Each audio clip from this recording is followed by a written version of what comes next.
تم نے ہمیں یہ موقع دیا کہ ہم تمہارا ذکر کریں. حال باب ازا یہ عشق حسین ہی تو ہے. نام آتا ہے تم تڑپ جاتے ہو, نام آتا ہے تم تڑپ جاتے ہو. اللہ اس عشق حسین کو ہمارے وجود میں سلامت رکھنا, جب تک زندہ رہے اس عشق حسین میں زندہ رہے. الباب ازا ایام ازا کے یہ آخری دور ہے. اللہ سال بھر تم نے انتظار کیا تھا اپنے مولا پہ رونے کے لیے, اور اس سال ویسا جس طرح ہم ہر سال گریا کر کے بھی نہیں کر پائے. معلوم ہے کہ ہمارا واسطہ کریم ابن کریم سے. میرا دل چاہتا ہے آج کی اس مجلس میں ایک ایسی ماں کا مسائل پڑھوں جس کا کربلا میں سب کچھ لٹ گیا. کربلا میں ہر ماں نے اپنا سب کچھ قربان کر دیا, لیکن ایک ماں عجیب ماں ہے جس کا سب کچھ قربان ہو گیا. پتہ نہیں آپ سمجھے یا نہیں سمجھے. میرا دل چاہتا ان میں رباب کا مسائل پڑھو. اللہ یہ کون بیوی ہے جانتے ہو, 6 ماہ کا بچہ قربان کر دیا. یہ ماں جان جو شب عاشور رباب کی حالت کیا ہے, اصغر کا جھولا ہلاتی ہے تو جھلاتی ہے, اور رات بھر کہتی ہے میرے لال اے کاش تم بڑے ہوتے, مولا پہ قربان ہو سکتے. اگر میں حسین نے منظر دیکھ رکھا ہو, اے رباب گھبراؤ نہ, جیسی قربانی اصغر پیش کریں گے کوئی ویسی قربانی پیش نہ کرے گا. عزیز و ماں کے سامنے بیٹا آئے, بیٹی کے جملہ کہا جاتا ہے گلے پہ تیر لگا. نہیں, گلے پہ تیر نہیں لگا, بلکہ اس تیر نے اصغر کو ذبح کر دیا ہے. تو سمجھ سکتے ہو اس منظر کو, ذبح کر دیا ہے. چونکہ 3 بھال کا تیر 6 ماہ کے بچے کا گلا کتنا ہوتا ہے. ذبح ہوئے ہیں اصغر, تیر نہیں لگا. لیکن جب ماں نے یہ منظر دیکھا نا تو وقت ایک جملہ تھا, یا بنیا اب اس لوٹا یونہر, اے میرے لال ارے کیا تجھ جیسے بچے بھی جہل کیے جاتے ہیں. لیکن یہی منظر نہیں ہے. 11 محرم کو اس ماں نے قدیم منظر دیکھا جب اصغر کا لاشا نیزے کی علی بران, ماں نے بچے کی جانب دیکھا, اے میرے لال اصغر ارے اپنی ماں کو معاف کر دے گا. ماں کی آنکھوں کے سامنے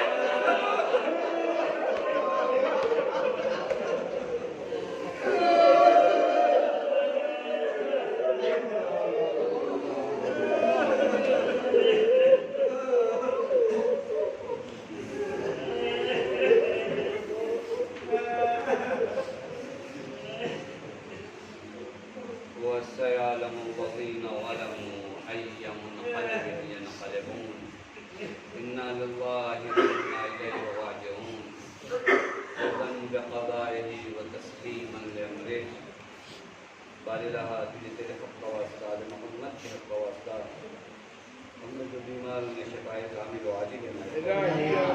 باللہ تیرے حق کا واسطہ, محمد کے حق کا واسطہ, ہم نے جو پریشان ان کی پریشانی کو دور فرما. باللہ تیرے حق کا واسطہ, محمد کے حق کا واسطہ, ہم نے جو مقصود ان کے قرض غیر سے ادا فرما. باللہ تیرے حق کا واسطہ, محمد کے حق کا واسطہ, ہماری قوم کے بچوں کو, جوانوں کو, نوجوانوں کو ترقی عنایت فرما. باللہ تیرے حق کا واسطہ, محمد کے حق کا واسطہ, ہمارے بزرگوں کو, بیماروں کو شفائے کاملہ. باللہ تیرے حق کا واسطہ, محمد کے حق کا واسطہ, ہماری قوم کو, تمام عالم انسانیت کو اس وبا بیماری سے محفوظ فرما. باللہ تیرے حق کا واسطہ, محمد کے حق کا واسطہ, ہم سب کو زیادہ سے زیادہ اعمال انجام دینے کی توفیق عنایت فرما. باللہ تیرے حق کا واسطہ, محمد کے حق کا واسطہ, ہمیں جو بے اولاد ہمیں اولاد صالح عنایت فرما. باللہ تیرے حق کا واسطہ, محمد کے حق کا واسطہ, معبود ہم سب کو حج و زیارات سے مشرف فرما. باللہ تیرے حق کا واسطہ, محمد کے حق کا واسطہ, معبود زینب سلام اللہ علیہ کا واسطہ, وارث عبد الانصاف امام زمان کی